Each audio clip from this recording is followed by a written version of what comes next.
بسم اللہ الرحمن الرحیم۔ محترم ناظرین، السلام علیکم۔ آج کی ویڈیو میں ہم قریش مکہ کی طرف سے رسول کریم صلی اللہ علیہ وآلہ وسلم کو مکہ سے مدینہ کی طرف ہجرت کرنے سے روکنے کے لیے بنائے جانے والے منصوبے کے بارے میں بتائیں گے۔ جب مسلمان مکہ سے مدینہ کی طرف ہجرت کر رہے تھے تو پہلے تو کفار مکہ کی توجہ اس طرف رہی کہ عام جو مسلمان جا رہے ہیں ان کو روکا جائے، کیونکہ قریش مکہ اس سے پہلے ہجرت حبشہ کو دیکھ چکے تھے اور انہوں نے اس وقت دیکھا تھا کہ پیغمبر اسلام نے خود ہجرت نہیں کی، اپنے ماننے والوں کو بھیج دیا۔ تو یہاں بھی شروع میں ان کے ذہن میں یہی خیال رہا کہ عام مسلمان جائیں گے، پیغمبر تو نہیں جائیں گے۔ لیکن جب نوبت یہاں تک آن پہنچی کہ پورا مکہ خالی ہو گیا، اب وہی لوگ بچے ہیں کہ جنہوں نے اپنا اسلام یا چھپایا ہوا ہے یا بہت ہی زیادہ مجبور ہیں۔ تو پہلی مرتبہ قریش کے دل میں ڈر پیدا ہوا کہ یہ تو ایسا لگ رہا ہے کہ اس دفعہ پیغمبر بھی چلے جائیں گے، اور اگر پیغمبر چلے گئے تو مدینہ ان کا بہترین مرکز بن جائے گا۔ دیکھیے، قریش مکہ کو اگر فقط اس چیز سے چڑ تھی کہ ان کے شہر میں ان کے بتوں کو کوئی برا کیوں کہہ رہا ہے، اگر صرف اس لیے پیغمبر کے وہ مخالف تھے کہ پیغمبر ان کے جوانوں اور بچوں کو بہکا رہے ہیں معاذ اللہ، تو پیغمبر کی ہجرت کی خبر سن کے تو انہیں خوش ہونا چاہیے تھا کہ اچھا ہے، ایک خطرہ ہمارے علاقے سے چلا گیا ہے۔ پیغمبر سے کوئی اختلاف نہیں ہے، اصل اختلاف اسی اسلام سے ہے۔ اب یہ ڈر محسوس ہو رہا ہے کہ اگر پیغمبر ہمارے ہاتھ سے نکل گئے تو ابھی تک تو پیغمبر کتنی ہی تبلیغ کریں، بہرحال اپنے شہر میں اختیار ہمارا ہے، مکہ ہمارا ہے، ہم آنے والوں کو روک دیتے ہیں اسلام قبول کرنے سے۔ اگر ایک مرتبہ یہ ہمارے ہاتھ سے نکل گئے پھر تو اسلام کے راستے میں ہم کوئی رکاوٹ نہیں پیدا کر سکیں گے۔ ارے یہ کیا غضب ہو گیا ہے، کسی طرح سے پیغمبر کا خاتمہ کرو۔ ایک اور بات ان کے ذہن میں تھی کہ مدینہ شہر کی ایک خاص اہمیت ہے، کیونکہ مدینہ شہر اس راستے پر واقع ہے جو مکے سے شام جاتا ہے، اور مکے والوں کے سارے قافلے یہاں سے گزر کے جاتے ہیں۔ اب ڈر پیدا ہوا قریش کو کہ اگر مدینے میں مسلمانوں کے قدم جم گئے تو یہ حبشہ نہیں ہے، حبشہ تو ایک دور دراز کا ملک ہے، اس سے مکے والوں کا کوئی تعلق نہیں، یہ تو ہماری شہرگ پر پیغمبر بیٹھ جائیں گے، یہ تو ایسی راہداری پہ قبضہ کر لیں گے کہ ہمارے جس قافلے کو چاہیں روک لیں۔ 2.5 لاکھ دینار سالانہ کی تجارت ہوتی تھی قریش کی مدینے کے راستے سے۔ پریشان ہو گئے کہ ہم تو معاشی اعتبار سے بہت نقصان میں چلے جائیں گے، ہماری تجارت تو بیٹھ کے رہ جائے گی۔ چنانچہ پیغمبر اسلام کو مدینے پہ حاکم نہیں ہونے دینا ہے۔ انتہائی پریشانی کے عالم میں یہ طے پایا کہ اس پر بحث کرنے کے لیے ہمیں ایک خاص میٹنگ بلانا ہے، خاص اجتماع کرنا ہے دارالندوہ میں، اور محمد کو قتل کرنے کا منصوبہ بنانا ہے۔ یہ منصوبہ کیا تھا، اس پر بات کرنے سے پہلے ضمنی طور پر آپ کو بتا دوں کہ اس سے پہلے قریش نے 9 مرتبہ اور پیغمبر اسلام پہ حملہ کرنے کی کوشش کی تھی، البتہ وہ انفرادی کوششیں تھیں۔ اس سے پہلے جو حملے ہوئے، بلکہ حملوں کا سلسلہ تو بہت پہلے سے شروع ہوا ہے۔ پیغمبر اسلام کے پردادا جناب ہاشم پہ دشمنوں نے حملہ کیا، دادا جناب عبد المطلب کے تو اتنا زیادہ دشمن ان کی تلاش میں تھے کہ ان کے نام شیبۃ الحمد کو چھپا دیا گیا تھا، اور ان کو ایک دوسرا نام دے دیا گیا تاکہ دشمن شیبۃ الحمد کو ڈھونڈتے رہیں جو عبد المطلب کا اصلی نام ہے۔ عبد المطلب تو ان کو پتہ ہی نہیں تھا، اور جناب عبد المطلب کی جان ظاہری اعتبار سے محفوظ ہو گئی۔ پھر جناب عبداللہ پیغمبر کے والد، اتنے حملے جناب عبداللہ پر ہوئے، حتیٰ کہ جناب عبداللہ کی شادی جناب آمنہ سے انہی حملوں میں سے ایک حملے کی وجہ سے ہوئی۔ جناب عبداللہ تجارت کے لیے شام جا رہے تھے، مدینہ راستے میں آتا ہے، وہاں قیام کیا تھا۔ جناب عبداللہ کو شکار کا بہت شوق تھا، چنانچہ شکار کے لیے جنگل میں گئے۔ اسی زمانے میں کچھ یہودی تاجر خیبر کی طرف جاتے ہوئے مدینے میں ٹھہرے ہوئے تھے۔ شیطان نے ان سے کہا کہ جس کی تم تلاش میں ہو، جس رسول کو تم روکنا چاہتے ہو، جس کے لیے تم نے اس کے پردادا پہ حملہ کیا، دادا پہ حملہ کیا، اس کا باپ اسی مدینے کے جنگل میں شکار کھیل رہا ہے اور بالکل اکیلا ہے۔ جاؤ، موقع اچھا ہے، تم 5 ہو، وہ 1 ہے، اس کے باپ ہی کو ختم کر دو تو پھر بیٹا کہاں سے پیدا ہوگا۔ ان یہودیوں نے اس مشورے کو جو شیطان نے دیا تھا بہت پسند کیا، چنانچہ جنگل میں داخل ہوئے۔ عین اسی وقت جب یہ 5 آدمی جناب عبداللہ پہ حملہ کر رہے تھے، جناب وہب وہاں سے گزرے۔ حضرت آمنہ کے والد، وہ مدینے کے رہنے والے تھے۔ انہوں نے دیکھا کہ ایک اجنبی آدمی یہاں شکار کھیل رہا ہے اور اس پر 5 آدمی حملہ کر رہے ہیں۔ اب انہیں کچھ پتہ نہیں کہ یہ سارا معاملہ کیا ہے، لیکن فطرت کا جو تقاضا ہے، خصوصاً ایک شریف آدمی کی فطرت، ایک طرف اکیلا آدمی ہے، ایک طرف 5 ہیں۔ چنانچہ وہ جناب عبداللہ کی مدد کے لیے آگے بڑھے، مگر اس سے پہلے کہ قریب پہنچیں، یہ عجیب منظر انہوں نے دیکھا کہ جناب عبداللہ شکار کے لیے آئے ہیں، تیر تلوار نیزہ ساتھ میں ہے، اپنی تلوار سے ایک یہودی کی گردن اڑا چکے ہیں اور باقی 4 یہودی جو ان کو چاروں طرف سے گھیرے میں لے چکے ہیں۔ اور جب عبداللہ پہلے یہودی کو قتل کر رہے تھے تو پیچھے کی جانب سے باقی یہودیوں نے پہنچ کے حملہ کرنا چاہا۔ آسمان سے کچھ انسانی شکل میں فرشتے نازل ہو رہے ہیں اور ان میں سے ہر ایک یہودی کے پیچھے لگا اور وہ چاروں واصل جہنم ہوئے۔ تو جناب وہب کو تعجب ہوا کہ یہ کون نوجوان ہے کہ جس کی مدد کے لیے آسمانی لشکر نازل ہو رہا ہے۔ چنانچہ انہوں نے فیصلہ کیا کہ اپنی بیٹی آمنہ کی شادی کروں گا تو حتی الامکان اسی نوجوان سے کروں گا۔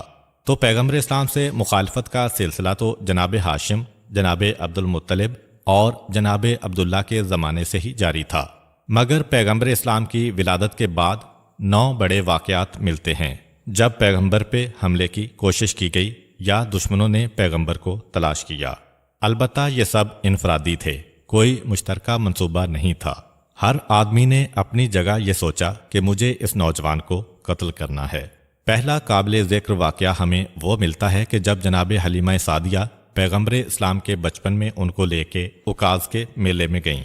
وہ عکاظ کا میلہ جو ہر سال عرب میں انتہائی اہم میلہ سمجھا جاتا تھا، مکے کے قریب مکے اور طائف کے درمیان لگایا جاتا تھا۔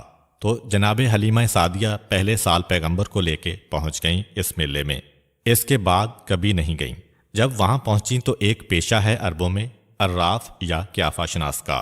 عراف اس آدمی کو کہتے تھے جو کسی بھی شخص کا چہرہ دیکھ کر اس کی آنکھیں، اس کی ناک، اس کے ہونٹ، اس کے ہاتھ، اس کے پاؤں، وہ کسی بھی آدمی کا جسم دیکھ کر یہ بتا سکتا ہے کہ یہ آدمی شریف آدمی ہے، ظالم ہے، کس کا بیٹا ہے، کس قبیلے کا ہے۔ حتیٰ کہ پیر کے نشان دیکھ کے یہ بتا دیتے ہیں کہ مثلاً یہ عورت ہے تو حاملہ ہے، کمواری ہے، یا مرد اگر ہے تو کمزور ہے، طاقتور ہے۔ اور ہر میلے میں عراف تو ضرور آتے تھے، کیونکہ سارے عرب کے لوگ اپنے پورے سال کے مسئلے جمع کرتے ہیں۔ اس زمانے میں آمد و رفت اتنی آسان تو تھی نہیں کہ ٹکٹ کٹایا، جہاز پر بیٹھے اور پہنچ گئے۔ اس زمانے میں سفر، اور عرب کے صحرا میں سفر کہ جہاں پانی بھی نہیں ہے، بہت مشکل تھا۔ لوگ انتظار کرتے تھے، جو جھگڑے کھڑے ہوتے تھے خاندانوں میں۔ الزام لگا دیا ایک شخص نے کہ یہ میرا بچہ نہیں ہے۔ اب اس الزام کو عراف طے کرے گا کہ واقعاً یہ اس کا بچہ ہے یا اس کی بیوی نے خیانت کی ہے۔ اور ایسے کئی مسئلے، خصوصاً جب انتقال کسی کا ہو جائے تو میراث کے موقع پہ ہمیشہ جھگڑا کھڑا ہوتا تھا۔ بڑے بھائی نے کہا کہ یہ سارے میرے باپ کی اولاد ہی نہیں ہیں، سارے چھوٹے بھائیوں کو حق سے محروم کرنے کے لیے۔ اب طے کیا گیا عراف فیصلہ کرے گا۔ تو ہر سال میلے میں سارے لوگ پہنچتے تھے عراف کے پاس، اور بہت سارے عراف ہوتے تھے۔ جناب حلیمہ سعدیہ جس وقت پیغمبر اسلام کو گود میں لے کے اس میلے سے گزر رہی تھیں تو ایک عراف کی نگاہ پیغمبر اسلام پہ پڑی کہ جو عمر کے اعتبار سے تو بہت چھوٹے تھے، لیکن جسمانی اوصاف کے اعتبار سے 5-6 سال کے بچے کی مانند ہیں۔ بے اختیار چیخا کہ اے عرب کے لوگوں، دوڑو دوڑو، تمہارا دشمن آ گیا ہے، اسے قتل کرو۔ عراف نے آواز دی۔ عراف کی اہمیت آپ نے سنی کہ لوگ عراف کو بڑی عزت دیتے تھے کہ یہ آدمی بالکل صحیح بات کہتا ہے، لیکن وہ عراف کا جملہ اتنا اچانک تھا کہ دوڑو دوڑو عرب والو، تمہارا دشمن آ گیا ہے، اس سے پہلے کہ وہ تمہارے ہاتھ سے نکل جائے اس کی گردن کو اڑا دو۔ جناب حلیمہ سعدیہ دیکھ رہی ہیں کہ وہ عراف میری گود کو دیکھتے جاتا ہے اور یہ جملہ کہتا جاتا ہے۔ جناب حلیمہ سعدیہ کو حضرت عبد المطلب اور جناب آمنہ دونوں نے بہت زیادہ ہدایت دی تھی کہ ہمارے اس بچے کو دنیا سے چھپا کے رکھنا، اس کے دشمن بہت زیادہ ہیں، بلکہ اے حلیمہ، ہم یہ بچہ تمہیں دے ہی اس لیے رہے ہیں کہ اس کے سارے دشمن مکے میں اس کی تلاش میں آتے ہیں، کسی کو پتہ بھی نہیں چلے گا کہ یہ تمہارے گھر میں ہے۔ جیسے ہی یہ آواز سنی تو گویا ان کی تو جان نکل گئی، وہ گھبرا گئیں۔ ایک اتنی بڑی ذمہ داری مجھے دی گئی ہے، اور پیغمبر جناب حلیمہ کے گھر میں جتنے دن بھی اب تک رہے ہیں، اتنے معجزات جناب حلیمہ نے دیکھے ہیں کہ دلی عقیدت بھی پیدا ہو گئی ہے۔ چنانچہ میلے کے مجمع کا فائدہ اٹھاتے ہوئے وہ جلدی سے راستہ بدل کے لوگوں کے بیچ میں سے ہوتی ہوئیں سیدھی اپنے شہر کی جانب چلیں کہ اب میں عکاظ کے میلے میں جانا بند کر دوں گی جب تک کہ یہ بچہ میرے پاس ہے۔ ادھر عراف کی آواز سن کے لوگ دوڑ کے آئے، ننگی تلوار لے کے آئے، نیزے والے نیزے لے کے آئے۔ کیا بات ہے، کس نے حملہ کر دیا ہے؟ کہا تم نے کتنی حماقت کی، اتنی دیر کر دی آتے ہوئے۔ ارے ابھی میں نے وہ بچہ دیکھا تھا کہ جو بچہ تم میں سے اکثر کو، خصوصاً تمہارے سرداروں کو قتل کرے گا۔ تم نے کتنا بہترین موقع اپنے ہاتھ سے گنوا دیا۔ سیرت رسول میں یہ پہلا اہم ترین واقعہ ہے کہ جب ڈائریکٹ پیغمبر اسلام کو نشانہ بنانے کی کوشش کی گئی۔ اس سے پہلے پیغمبر کی والدہ، پیغمبر کے والد، پیغمبر کے دادا حملوں کا نشانہ بنے۔ یہ پہلا موقع ہے۔ دوسرا اہم ترین موقع ہمارے پاس آتا ہے کہ جب جناب ابو طالب شام کی جانب جا رہے تھے۔ یتیم بھتیجے نے دیکھا تو چچا کے دامن کو پکڑ لیا کہ چچا میں آپ کے ساتھ جاؤں گا۔ پیغمبر اسلام کی 12 سال کی عمر کا واقعہ ہے یہ۔ جناب ابو طالب اپنے ساتھ لے کے چلے۔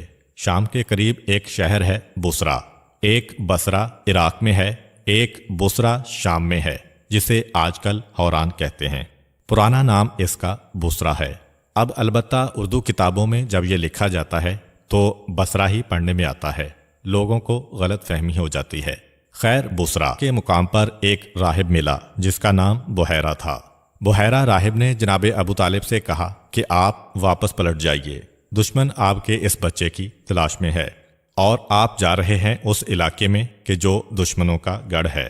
شام تو یہودیوں کا مرکز ہے، مکے تک یہودی آ کے حملہ کر رہے تھے، تو یہ تو آپ انہی کے مرکز میں لے جا رہے ہیں۔ پھر 2 روایتیں ہیں۔ ایک روایت یہ ہے کہ حضرت ابو طالب نے اپنا ارادہ ملتوی کیا اور واپس ہوئے۔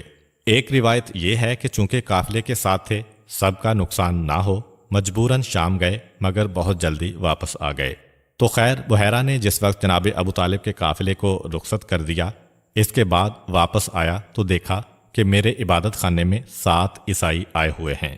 اب یہ جو راہبوں کے عبادت خانے ہوتے تھے، یہ لوگوں کے مسافر خانے بھی ہو جاتے تھے، کیونکہ یہ عام طور پر جنگلوں میں ہوتے تھے۔ جنگل میں رات گزارنے کے لیے بہترین جگہ ہے، اور راہب لوگوں کو مہمان بناتے بھی ہیں۔ 7 عیسائی ٹھہرے ہوئے ہیں، اور شکل و صورت سے ایسا لگ رہا ہے کہ جیسے طالب علم ہیں کہ جو دین کا علم حاصل کرنے آئے ہیں۔ مگر بحیرہ انتہائی تجربے کار 200 سالہ بزرگ سمجھ گیا کہ یہ طالب علموں جیسی شکل بنائے ہوئے ہیں، طالب علم ہیں نہیں۔ طالب علموں کا انداز کچھ اور ہوتا ہے۔ کہا کہ مجھے سچ سچ بتاؤ کہ تم کون ہو اور کس ارادے سے آئے ہو۔ شاید آپ نے یہ بات پڑھی ہو یا سنی ہو کہ عیسائیوں کے یہاں جب تک یہ مذہب مضبوط تھا، ان کے یہاں پادری سے کوئی بات چھپانا جرم سمجھا جاتا تھا، حتیٰ کہ وقت آخر یہ ان کے واجبات میں سے ایک ہے کہ شہر کے پادری کو بلاؤ، بیوی بچے بھائی بہن سب کو نکال دو گھر سے باہر، اور اس کے سامنے اعتراف کرو کہ ساری زندگی تم نے کیا گناہ کیے ہیں۔ اور اب تک یہ رواج عیسائیوں میں ہے۔ مغربی دنیا میں ایک قانون ہے کہ اگر کوئی آدمی جرم کرتا ہے اور اپنے جرم کی اطلاع پادری کو دیتا ہے، تو پادری کو یہ حق حاصل ہے کہ وہ یہ اطلاع حکومت کو نہ دے، کیونکہ پادری کے سامنے، فادر کے سامنے کیا جانے والا اعتراف ایک راز ہے کہ جو ظاہر نہیں ہو سکتا ہے، یہ مذہبی راز ہے۔ تو قاتل بھی وقت آخر کہہ دیتا ہے جی ہاں میں نے فلاں کو قتل کیا تھا، لیکن یہ راز آپ تک رہے۔ تو جب بحیرہ نے سوال کیا تم کون ہو، وہ سب سے چھپا سکتے تھے اپنی بات، بحیرہ سے نہیں۔ اب ان کا خیال یہ تھا کہ یہ تو اپنا ہی آدمی ہے، یہ تو اس مقصد میں ہمارے ساتھ تعاون کرے گا۔ کہا کہ ہمارے علماء نے ہم کو بھیجا ہے اور کہا ہے کہ اس علاقے سے وہ نوجوان گزرنے والا ہے کہ جو عنقریب ہمارے مذہب کی مخالفت کرے گا، اور عیسائیت کو سب سے بڑا نقصان وہ نوجوان پہنچائے گا۔ ہمارے علماء نے بھیجا ہے کہ جاؤ، یہ نشانیاں ہیں، اسے تلاش کرو اور قتل کر دو۔ بحیرہ نے کہا ایک بات یاد رکھو۔ ایک جملہ بحیرہ نے کہا کہ جو قرآن کا بھی جملہ ہے، سورہ یوسف کی آیت واللہ غالب علی امرہ، اللہ تعالی غالب ہے اپنے امر پر، یعنی اللہ تعالیٰ اپنے کام کو کر کے رہتا ہے، کتنی ہی دنیا والے مخالفت کریں اور منصوبہ بنائیں۔ بحیرہ نے کہا، یاد رکھو پروردگار نے یہ ارادہ کر لیا ہے اور اللہ اپنے اس ارادے کو مکمل کر کے رہے گا۔ تم لوگ اگر اس کے پیچھے لگو گے اس کا کوئی نقصان نہیں ہوگا، کیونکہ یہ اللہ کا ارادہ ہے، وہ اپنے ارادے کو پورا کر کے رہے گا، البتہ تم ہی نقصان اٹھاؤ گے۔ تو میرا مشورہ یہ ہے کہ واپس پلٹ جاؤ، اس نوجوان کے قتل کا ارادہ تک اپنے دلوں سے نکال دو۔ چنانچہ وہ لوگ چلے گئے۔ یہ پیغمبر اسلام کی ذات پہ حملے کا دوسرا بڑا منصوبہ تھا۔ اچھا، یہاں پہ ہم وہی حملے بتا رہے ہیں جو پیغمبر سے مذہبی اختلاف کی وجہ سے کیے گئے، ورنہ آپ کو یاد ہوگا کہ اسی سفر شام میں ابو جہل نے کتنی مرتبہ پیغمبر پہ حملہ کیا تھا، مگر وہ مسئلہ اس وقت نبوت کا نہیں تھا، وہ حسد جو تھا ابو جہل کو، اس حسد کا مسئلہ تھا۔ عبداللہ کا بیٹا اتنی ترقی کیوں کر رہا ہے؟ وہ حملے ہم نہیں بتا رہے، ہم وہ حملے بتا رہے ہیں جو پیغمبر اسلام کی نبوت کی وجہ سے پیغمبر پر کیے گئے۔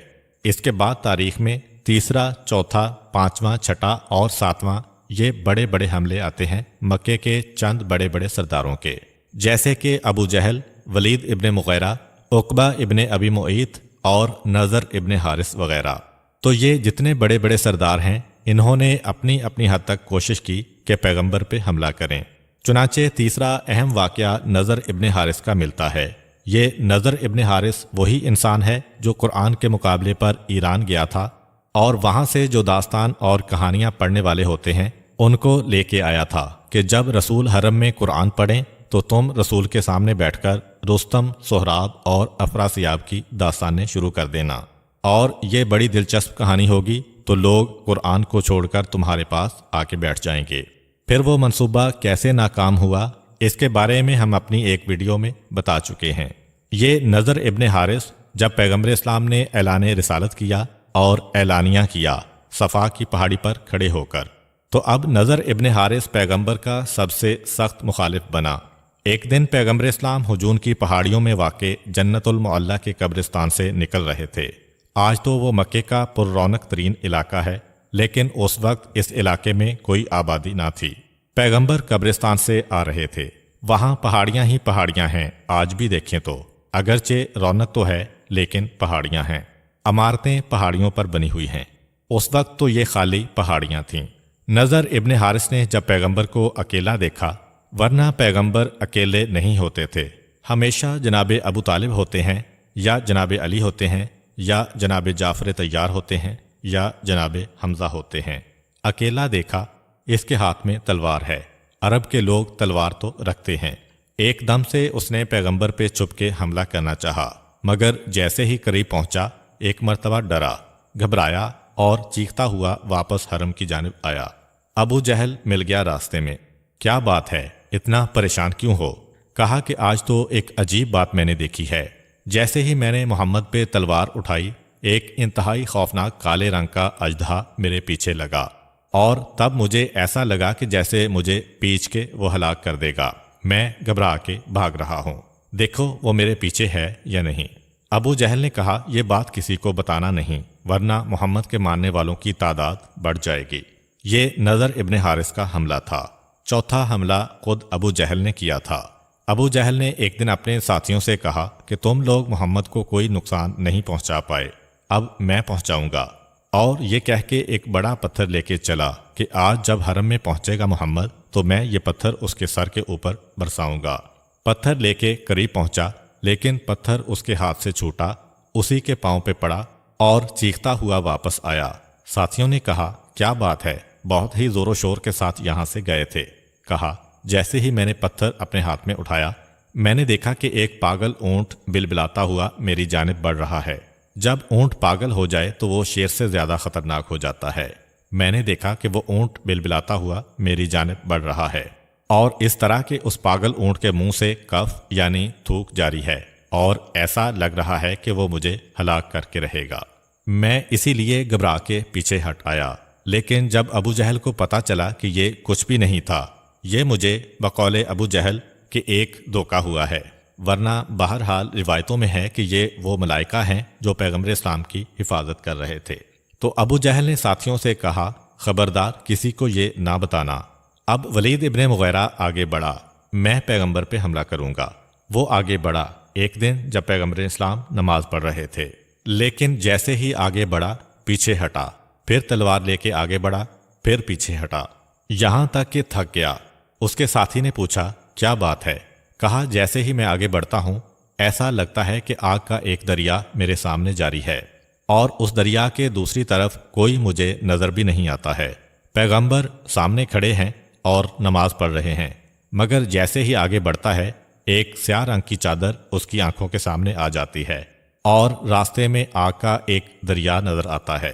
دیکھیں، یہ بھی اندازہ کریں کہ یہ لوگ کتنے زیادہ سخت ہیں اسلام کے معاملے میں، سب کچھ اپنی آنکھوں سے دیکھ رہے ہیں۔ یہ بھی کہہ رہے ہیں کہ لوگوں کو اطلاع مل گئی تو محمد کے ماننے والوں کی تعداد بڑھ جائے گی، مگر ان کے ذہنوں اور دلوں میں ایک لمحے کے لیے بھی خیال پیدا نہیں ہو رہا ہے۔ یہ بہرحال ولید ابن مغیرہ کا حملہ ہے۔ اس کے بعد ہمارے سامنے چھٹا اہم ترین حملہ آتا ہے عقبہ ابن ابی معیط کا، بلکہ وہ تو پیغمبر اسلام کے خاصا قریب آ گیا تھا۔ اپنی چادر کو پیغمبر کی گردن میں باندھا تھا اور پھر چادر کے دونوں سروں کو پوری طاقت سے کھینچنے لگا تھا۔ روایت یہ ہے کہ جتنے حملے پیغمبر پہ ہوئے ان میں عقبہ کا حملہ وہ تھا کہ جو سب سے زیادہ قریب سے ہوا، اور وہ ایک حد تک اپنے مقصد میں کامیاب بھی ہو گیا تھا۔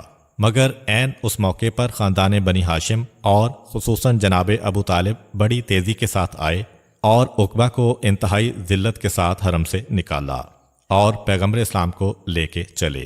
یہ واقعات اس سے پہلے کی ویڈیوز میں الگ الگ آ چکے ہیں، ہم یہاں پہ مختصراً اس لیے بیان کر رہے ہیں تاکہ آپ کو یہ اندازہ ہو کہ جب قریش مکہ نے دارالندوہ میں میٹنگ کی تو پیغمبر اسلام کا قتل ان کو کتنا بڑا مسئلہ لگ رہا تھا، کیونکہ یہ سارے سردار کوششیں کر کے دیکھ چکے ہیں۔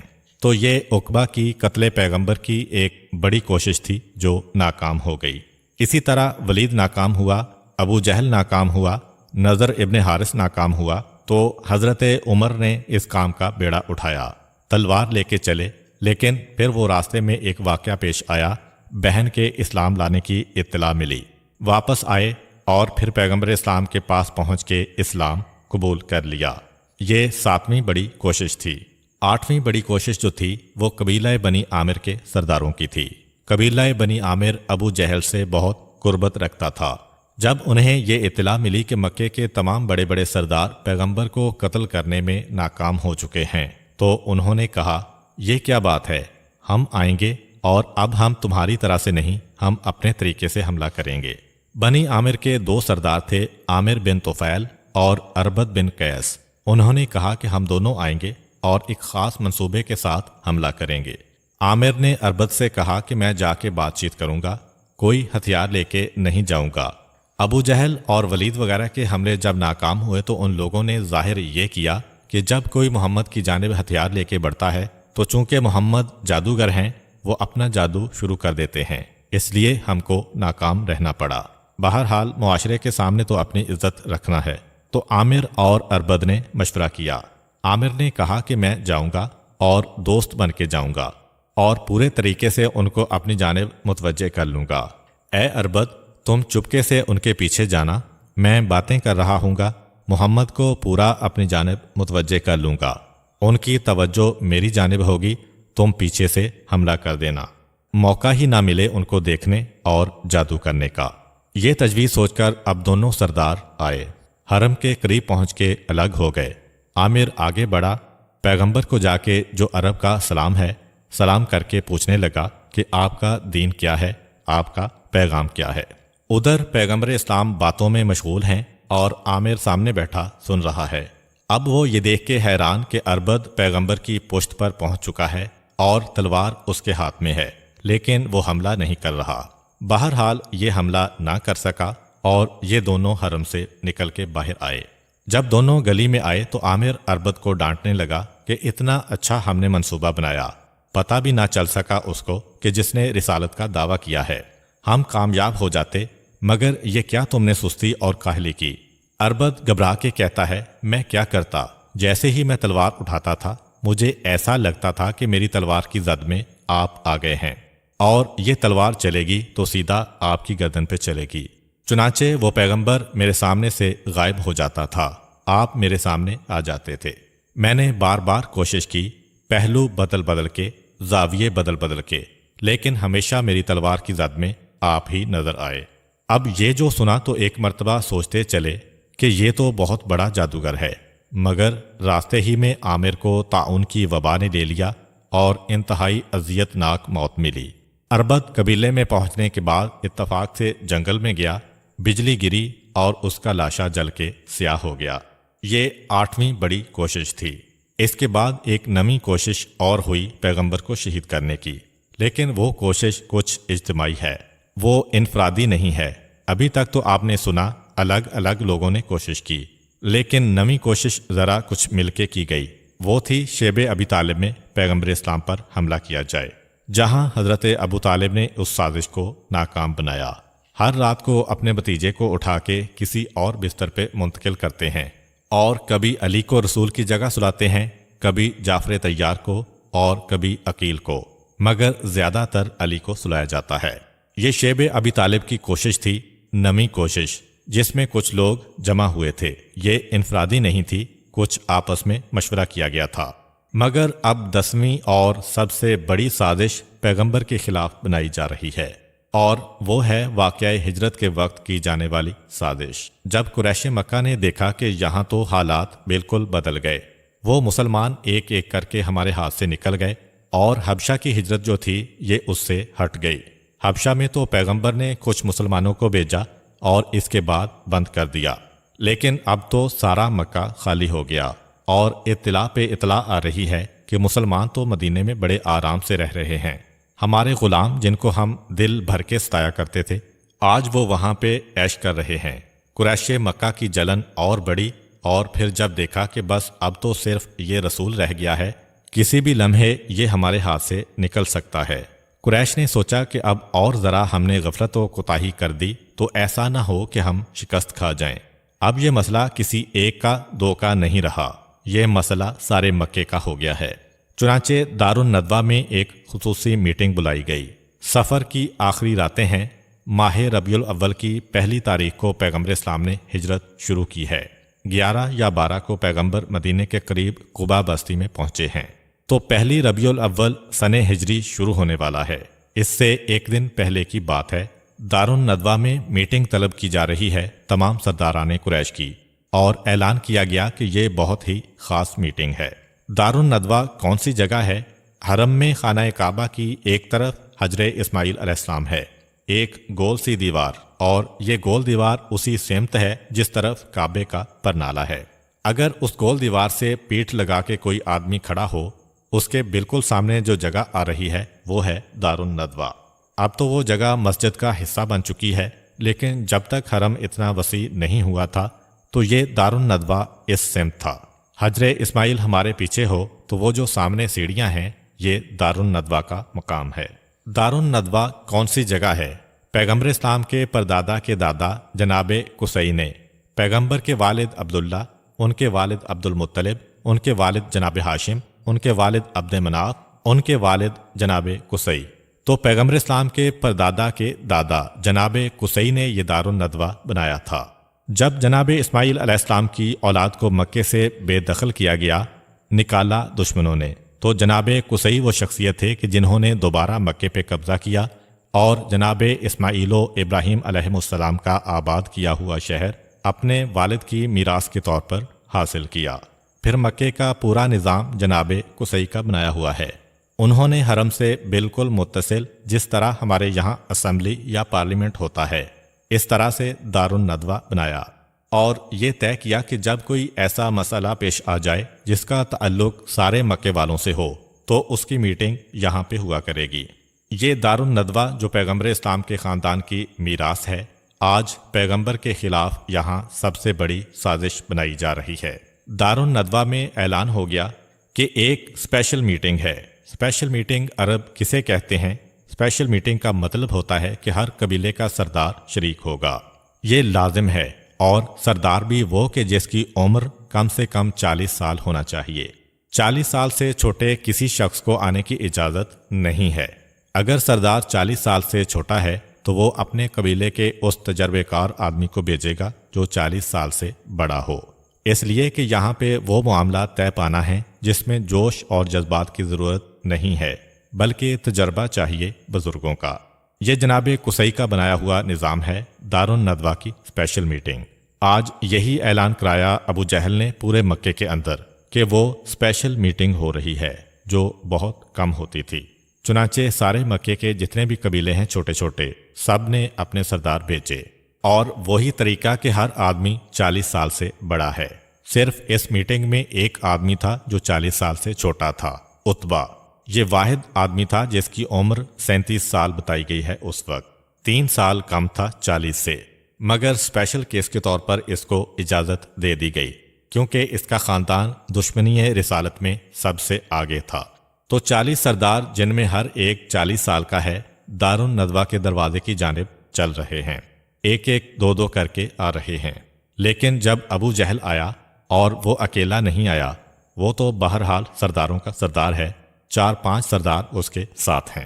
تو ابو جہل نے دیکھا کہ دارالندوہ کے دروازے پر ایک بوڑھا آدمی کھڑا ہوا ہے، اور جیسے ہی اس نے ابو جہل کو دیکھا تو کہا کہ مجھے یہ اطلاع ملی ہے کہ آپ لوگ اپنے مذہب کے معاملے میں کوئی مشورہ کر رہے ہیں۔ میں چاہتا ہوں کہ اس میں شریک ہوں، اس لیے کہ میں آپ کو بہترین مشورہ دے سکتا ہوں۔ ابو جہل نے پوچھا تو ہے کون؟ تو کہا کہ میرا تعلق نجد کے علاقے سے ہے۔ عرب جو آج کا سعودی عرب ہے، اس کے 2 حصے ہیں، ایک حجاز ہے جو مکہ اور مدینہ کا علاقہ ہے، ایک نجد ہے جس میں یہ ریاض وغیرہ کا علاقہ ہے۔ تو شیطان ایک نجدی بوڑھے کی شکل میں آیا ہے، کہا کہ میرا تعلق نجد سے ہے اور میں آپ کو بہترین مشورہ دوں گا اگر یہ مذہبی بات ہے۔ اچھا، اب جتنے آنے والے تھے، شیطان ان سب سے زیادہ تجربہ کار تھا۔ ویسے تو ہے ہی سب سے تجربے کار، اس میں تو کوئی شک نہیں ہے، لیکن اس وقت بھی یہ شکل بنا کے آیا تھا سب سے زیادہ عمر کے اعتبار سے۔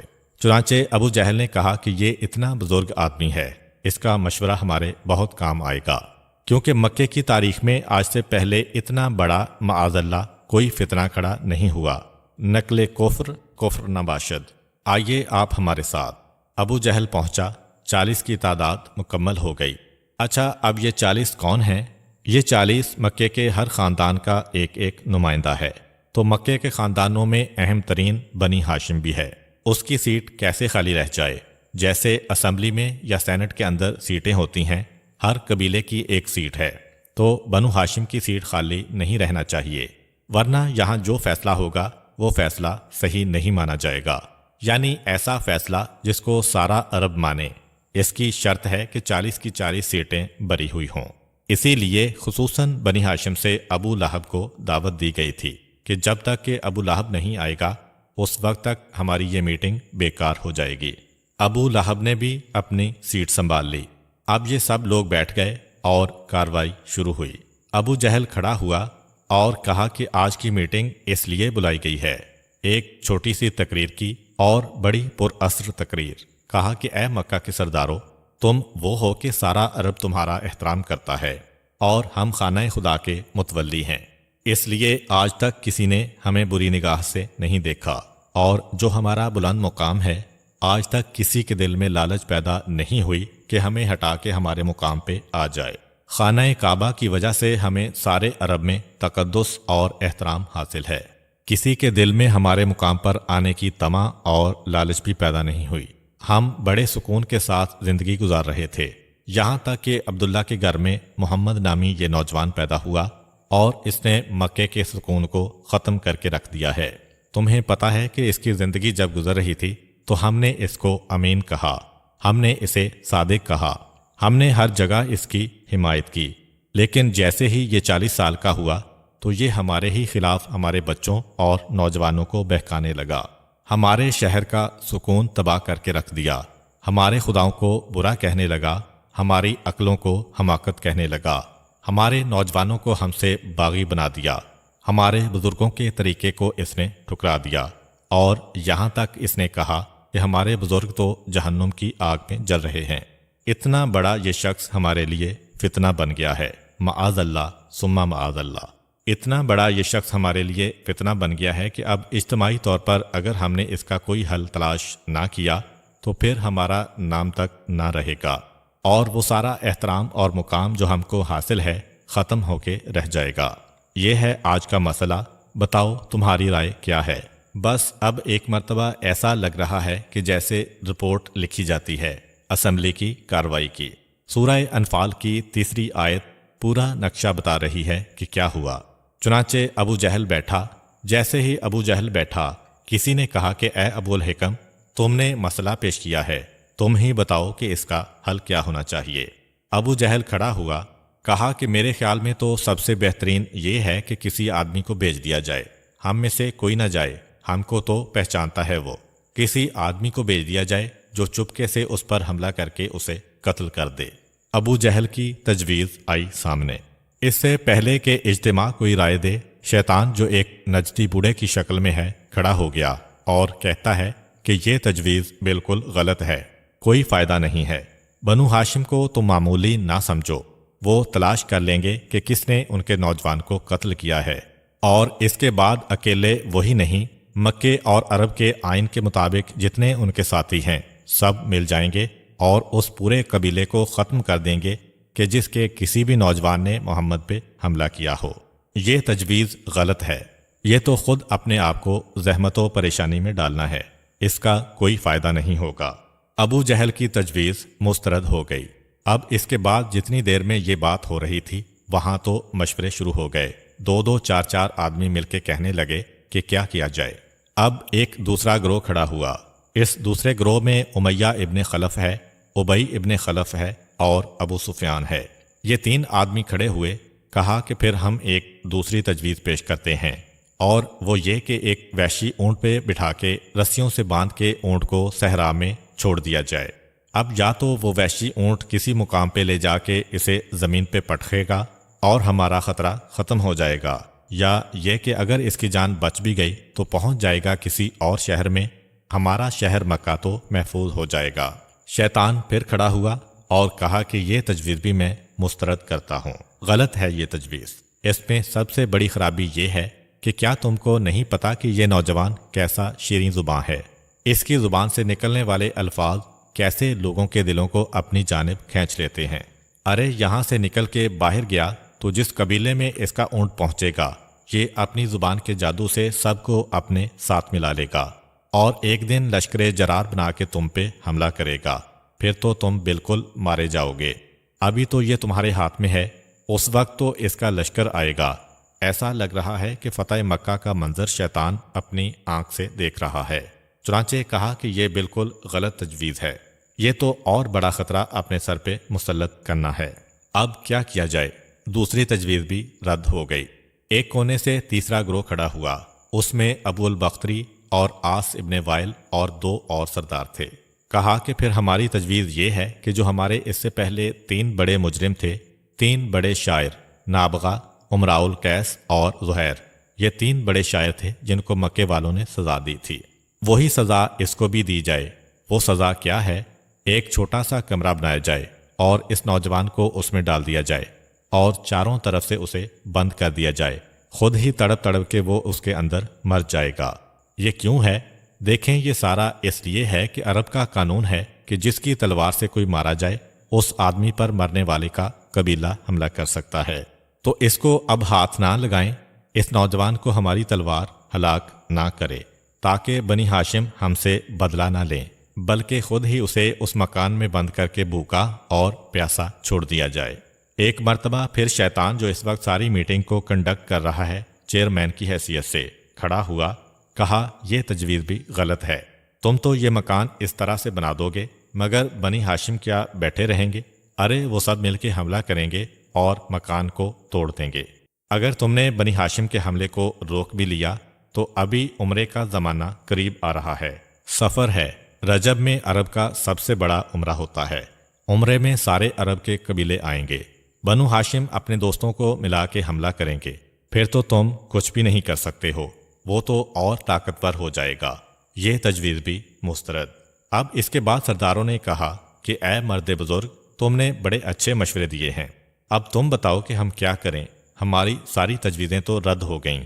اور پھر شیطان نے کھڑے ہو کے حل پیش کیا، اور پہلی 3 تجویزیں رد کرنے کے بعد چوتھی تجویز شیطان نے پیش کی۔